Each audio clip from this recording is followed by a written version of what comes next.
La transition, les actes qui sont, les engagements qui ont été pris, c'était des engagements de deux acteurs. Hein. On prend la CEDEAO en tant qu'un acteur et l'État guinéen en tant qu'acteur. Il y a eu des engagements mutuels.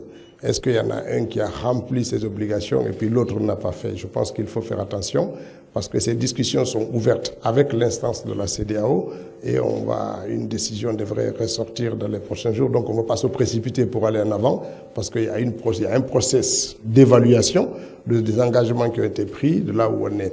Mais en tout état de cause, la Guinée, c'est notre pays.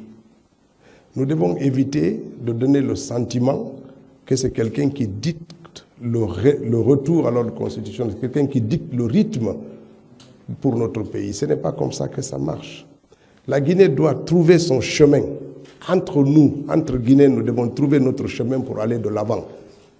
Il faut donc qu'on s'approprie notre propre histoire, qu'on la construise ensemble, entre nous, qu'on essaie de dépasser les contradictions qui naissent chez nous avec nos propres solutions et que notre forme de démocratie réponde à nos propres préoccupations et pas par mimétisme parce que sinon ça ne marcherait pas. C'est ce qu'on a fait au cours des 40 dernières années. Il faut maintenant qu'on se prenne en main, y compris dans le rythme de construction de nos institutions, qui doivent ressembler à ce que nous voulons faire de notre pays. Et ça, c'est très important. Et c'est dans ce schéma qu'est inscrite cette transition de la Guinée. Elle n'est ni bousculée, ni pressée, mais elle passera avec la volonté ferme de construire des choses solides entre nous. Bien sûr, les débuts sont difficiles parce que les méfiances persistent, parce que la construction du dialogue, c'est encore une entreprise inachevée.